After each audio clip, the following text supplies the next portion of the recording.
Sindh police का अनोखा कारनामा, कत्ल के इल्जाम में कुत्तों को हवालात में बंद कर दिया।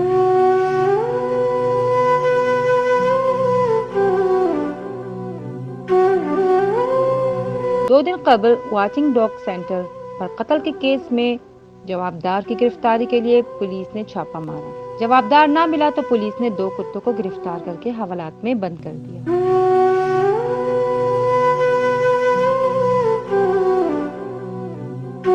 लैला खान, कराची।